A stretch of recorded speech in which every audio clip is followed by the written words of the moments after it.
What's going on, guys? We're back for the first episode of Destiny Diaries. I literally been debating, like praying, like, Lord, where do I start?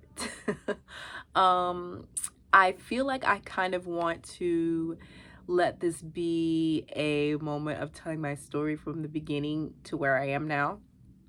So this might be a two-part video.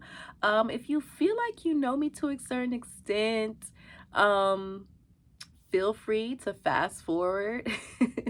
If you feel like you may not possibly know my entire story, then get a snack and let's dive into this journey together. So I guess I'll start by saying I've been dancing since I was a little girl. Like when I started asking my mom, like, when did I start taking dance classes? She was like, you were dancing in the womb, or you were, but mostly I was started with like a pre-dance. Started in Suffolk, Virginia, going to Gail Hart's dance company. And shout out to Miss Hart, shout out to Chris. Um but I I don't think that my mom knew. Like, I think first of all, my mom thought it was a hobby. You know what I'm saying? It's just something that you know, something that girls do for fun. Maybe one day I have to come on here and interview her. I'm not sure actually why she put me in dance. But I know that my great grandmother was a dancer. She taught dance in the schools in Suffolk. She was considered to be a physical education teacher, something I didn't know till like a couple years ago when I started going to get my master's. So I thought it was like a absolutely full circle moment that I actually kind of was like living the footsteps of my great grandmother, and I didn't even know it. But so it was in me, and I don't think that everyone actually was like, it was like, oh, a thing to do, but it was so intentional to God, I would say that. Because even my grandfather used to tell me, when I tell him I was pursuing dance after school, I was telling him that after I graduated undergrad, I was telling him that I wanted to pursue dance. And he was like, oh, you didn't know that I used to dance when I was in college. So my grandfather on my dad's side told me that he used to dance. He used to do modern dance when he was at NYU, not NYU, in SU. So that was another funny thing that I was like, oh, that it's something that I've always been meant to do. But yeah, so my mom had me in dance from a very young age, but I was sometimes, I guess, like in and out of dance. So I would be praise dancing at church, and in and out. I started at Gail Hart's, but then I bounced around to a couple other studios. And I just think that it also took probably been like a financial thing as well, because my mom was a single mom growing up. So it was mostly consistent, but I was like bouncing around to a few different places. It was mostly consistent until I got up into like middle school. And then when I was in middle school, there was the other things that I wanted to try, like theater and cheerleading, and then band. So I had all those experiences, but it was nothing in me that was like ever thinking like, this is what I'm meant to do with my life. It's something that I love to do, but I like, well, I would never make money off of doing this. You know what I'm saying? And not saying that that's my intent now, but it was like beyond me to think that. I think there was like one time that I had auditioned in high school for there's like a gifted school in Norfolk. I can't even remember what it's called. Some school for the arts I didn't get into. So that was kind of heartbreaking for me. And I think after that moment, because we had a course teacher at my high school that I really looked up to. And it's like you trust what they say. And so her like encouraging us to like audition was like a big deal. And I would say, so that was my first audition. I was nervous as heck, and and I didn't get it. But yeah, so that was the beginning of me kind of just like pushing dance to the side. And it wasn't again until I got to college at Virginia State University, that I actually like began to fall in love with dance again. I know that we had to take like a physical education elective, And I knew, I was like, oh, I'm gonna take dance to replace that. Like I was just like already knew that right when I got to school. But it was like when as soon as like I walked in the studio and I saw the girls dancing in there, and then I found out like they had a dance company, I was like, I had to audition. It was like it just turned on for me again. So I end up auditioning. I end up getting into the dance company there, and like dance just was reawakened for me. I will say like it was really hard. I feel like navigating my identity as a now adult and being in a dance world, and I feel like up until that moment I had literally always like hid behind other people. um I was very like full of fear as a young girl, and so I didn't have any confidence at all. Like dancing is something I loved, and it was something that I feel like um I like to do, but like behind, like hide behind other people. And I'm probably gonna talk about more of this in detail in another video that I'm gonna post about my experience being at the Paul Taylor intensive this winter break. But yeah, that's just like a little snippet or a little highlight of me gonna dive more into that later. But yeah, so I would hide behind other people um growing up. It wasn't until I really started getting my own spunk and confidence when I was like doing band or when I was doing cheerleading. But to me that was like a different kind of dance. I don't know why, but I guess that jazzy more poppy urban vibe of dance was like made me let go a little bit more. When it came to things that were more like ballet or contemporary, lyrical, things like that, like I think it came with like a lot of judgment in my mind. And so when I was at VSU, those were some of the things that we were doing. You know, we were doing ballet, we were doing contemporary, we were doing African. That was the first time that I was actually introduced to African dance. So it was a lot of like uncomfortability for me, especially also to being in a completely black space.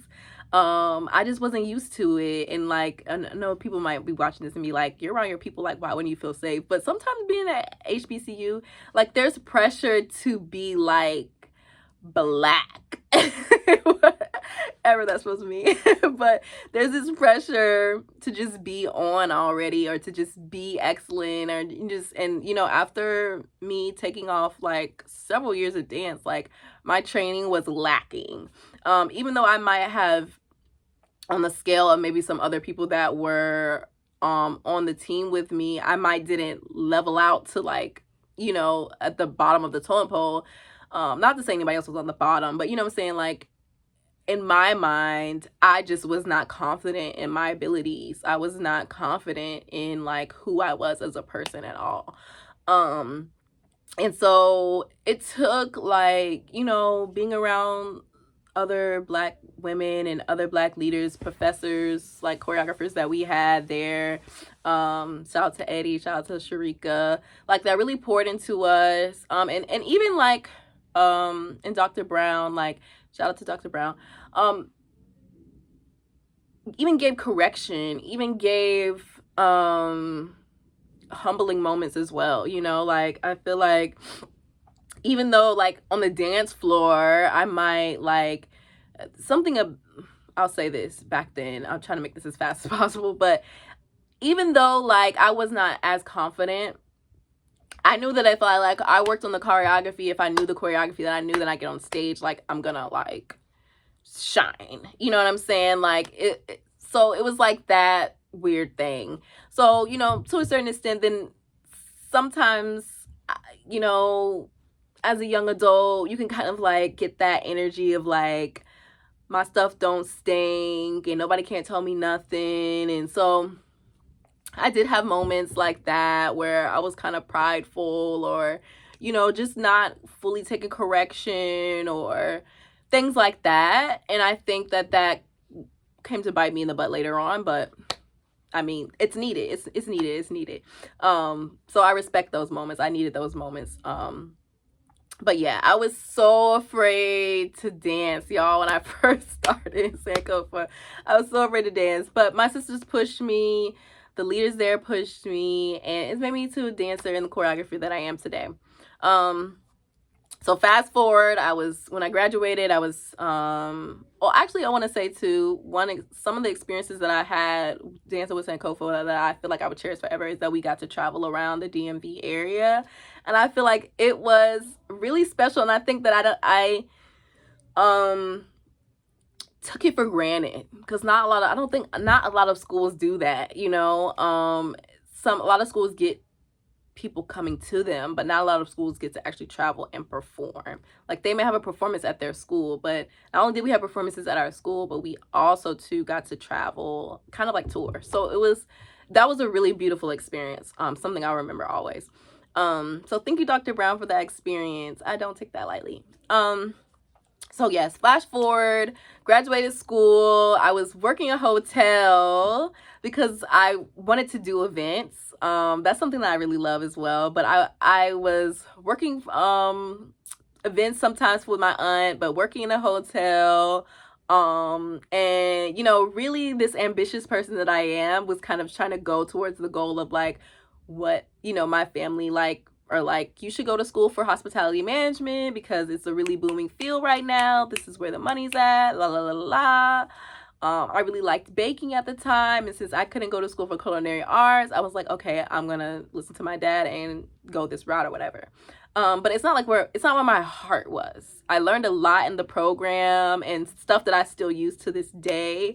But it was not where I felt like I wanted to be. Like, I graduated VSU within my heart saying like, I really wish I majored in dance. Like, that's what I was feeling on the inside. But then I was also too like, well, I can't just waste this degree that I have, that I put myself in debt for. Like, I need to go do what I said I was gonna do.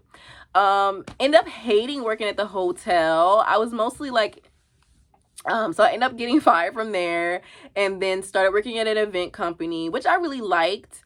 But I actually realized that I wanted to dance more. So I found myself like looking up jobs to teach dance. I was working for one of my dance sisters. She had started a company close to our school. I was working for her, teaching dance to the little kids there. I was like, that summer, I ended up coordinating for like a summer program and like doing the curriculum for like a dance program in Richmond. And so that was the like beginning births of like me really diving into what I feel like I was like purposed to do. Because curriculum is something that I actually wanted to go back to school for dance education for, because I realized how good I was at it and how easy it was for me when I was working for like all these community organizations from Virginia all the way to Chicago. And so in the midst of all of this, I kind of had like this spiritual awakening after graduating undergrad and feeling like the Lord was like talking to me so much. And in the midst of this, I was like just really trying to learn more about my spiritual gifts. And I feel like God led me to move to Chicago. That's a whole nother testimony itself. I have a video, I have like a whole documentary out about that. So if you want to check that out, it's called Moving with the Spirit, or I'll tag it below. But yeah, I moved to Chicago, and that's really, God has begun to speak to me through a mentor. Like, she would begin to like prophesy, speak into my life about some of the things that I would call to. But one of the things that she was really like pressing and pouring into me was that I was meant to be in the arts and entertainment industry, and do ministry in that area. And I didn't know what that meant or what that looked like, but she really started pressing me to like, you should post dance videos. And that's where I started. So also too, I think if you come like dig deep on this page, you might be able to find like some of my first videos of just me posting myself dancing. So in the midst of that, I feel like God had led me to a ministry that was in the Chicagoland area, and I began to follow the leader there.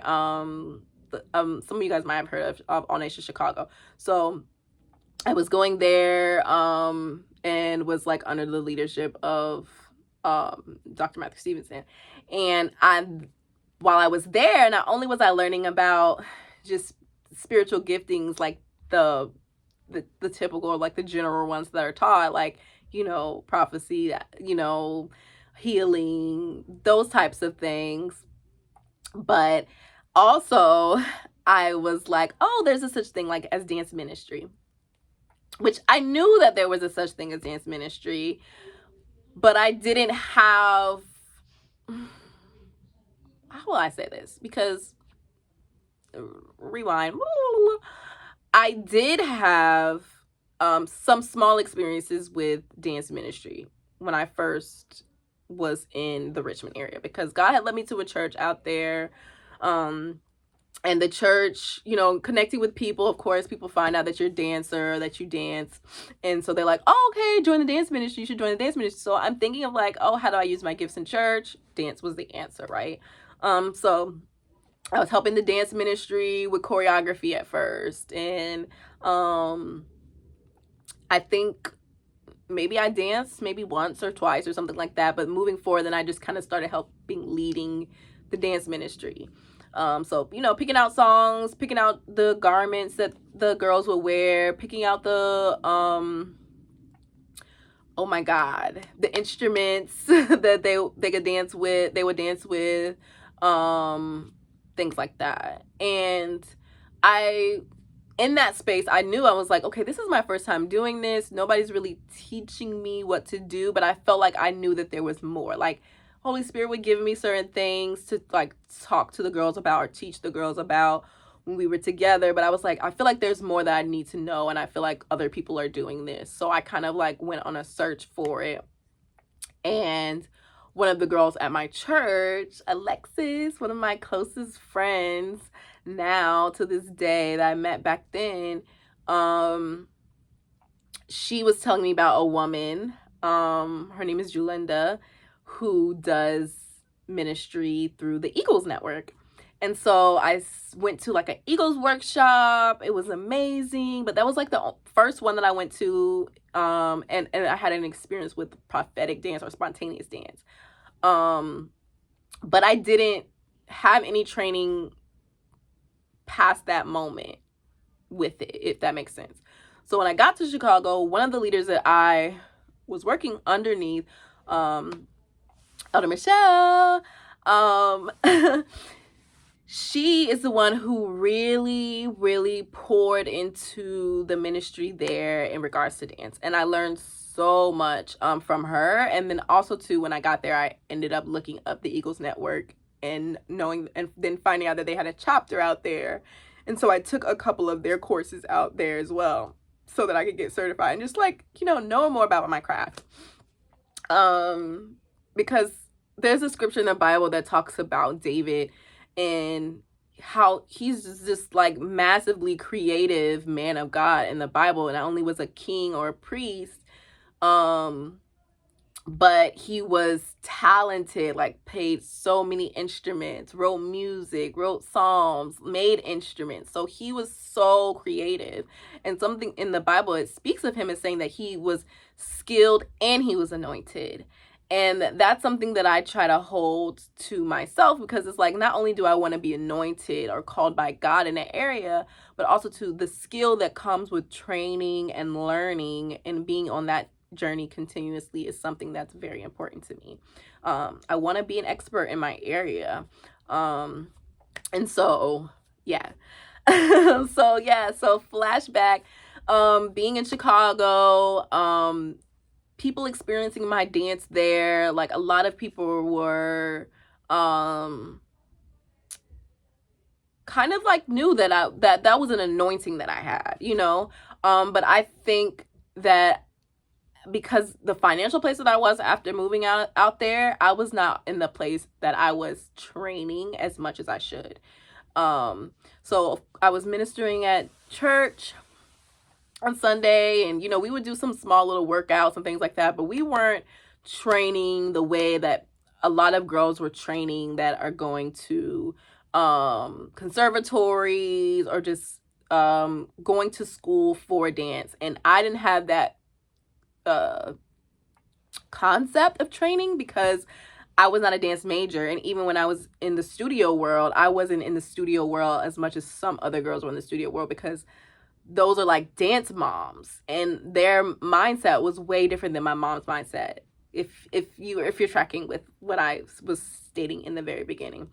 And so my concept of training was not the same. And so, but we'll get to that. We'll get to that later. I have another video, but like I said, I'm gonna post about the Paul Taylor experience to dive more into that. But I did have close friends that were around me at the time. Tiffany Kirby was one of them. That was like, she told me about the Black Ensemble Theater, and she was like, you should really go to this audition. I'm like, audition? But since me being there in Chicago, there were a lot of people in my church that were confirming that I am meant to be in the arts and entertainment industry. So it confirmed the word that my mentor had given me, years ago. And so I was just like, maybe not even years ago, it was maybe like 2 years ago before I had been there. And so I was like, okay, like, let me try it out. So I auditioned. I got the audition, even though I was late.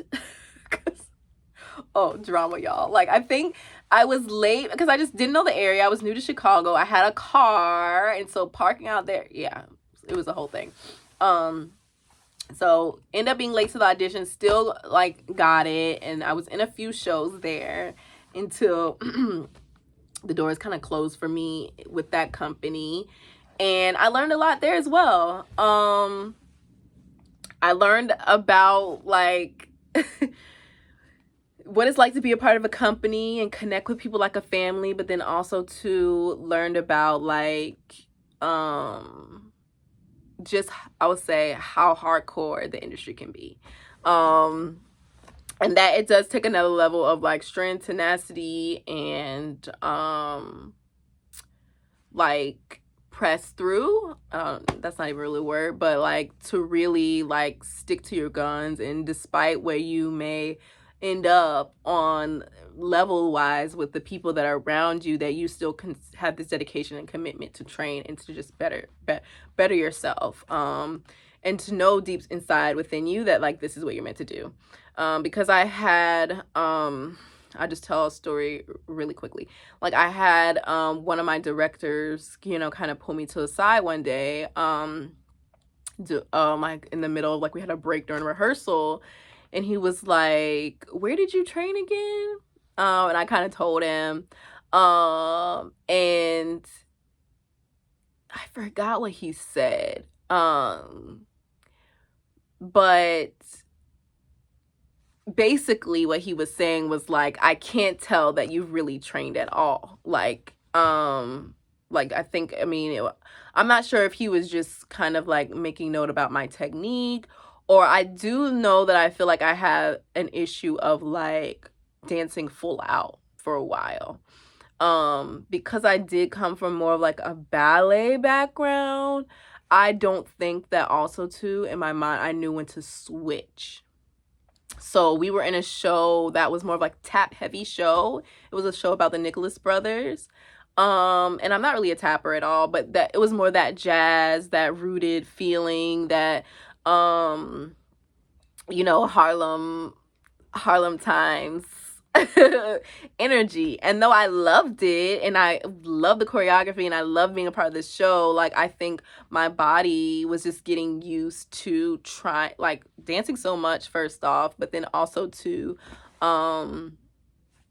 making that transition from dancing mostly like lyrical and ballet up until that point. Like I said, I had done some African, but it wasn't a substantial amount of me realizing like how to turn it on and turn it off from the different genres of dance. So I was learning. I mean, I was in my my early 20s at that point. And so after he told me that, I was hurt. My feelings were definitely hurt. But I did try my best to take some classes when I could, because like I said, it was mostly the issue was like financially. I was not able to take classes as much as I needed to take classes. And then I kind of more started to switch into the lane of acting. I had got me an agent. For acting and modeling, and so I was doing some acting and modeling for a while, and so the dance was very minimal. It would be like ensembled work, um and so it was not, I guess you would say, it was not as intense as like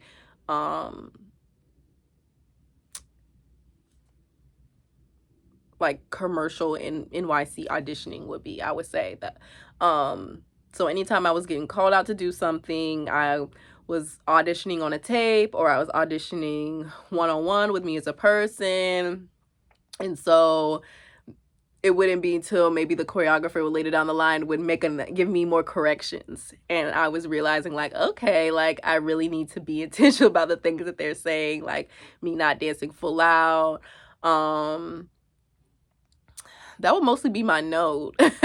Like, you need to give more, you need to, and now I think as video has gotten more prevalent, I will look at videos of myself and see like, okay, this is what I need to work on. I need to hit this harder. I need to, like, it's so much easier to kind of like even self-correct, whereas back then no one was taking videos of us, and like, your correction is just going off of what you hear, and in the moment, like, when someone's speaking to you, you're dancing, half the time you don't remember everything they say. And then even if someone's giving you notes afterwards, sometimes if they're not talking about a specific part in a dance that's very memorable, it could literally also too go over your head. So that's why I'm also grateful for like us being in the like video media age that we're in now. Because when I was working at this theater out there called Theater 47, the choreographer would do videos of us. And I would be like, okay, I could see where the other girls are giving more, or, and I could adjust, So that was helpful. And then in the midst of that, I started kind of choreographing on my own. Like, people request me to, do certain events, whether it be wedding, whether it be I met a woman in the library, and we were talking about dance, and I was telling her what I was doing, and I was at a Christian school, and I would use Christian libraries that we had access to connect to, and me and her just started having conversation, and she invited me to come like do workshop with her college students. So like, I've had opportunities like that. I was working in detention centers. It's something that I like fell in love with. I feel like that's part of like my deepest ministry work. That's where I feel like a lot was opened up to me about what I meant to do.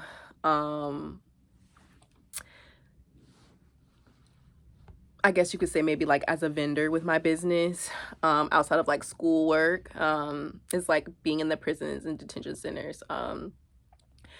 Yeah, that's when I even started kind of like being able to like mentor through access with working in the detention centers in Chicago.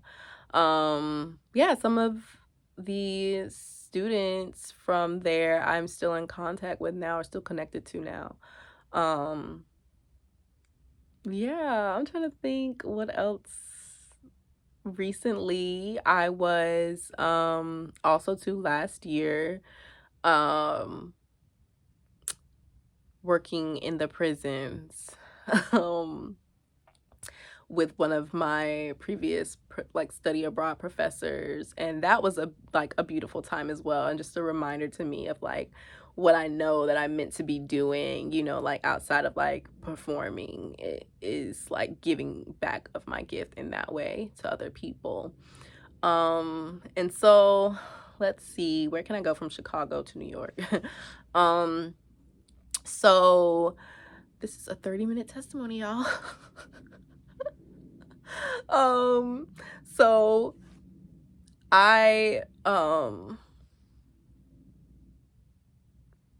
this is your break to your break to get some water. I'm gonna break actually to get some water.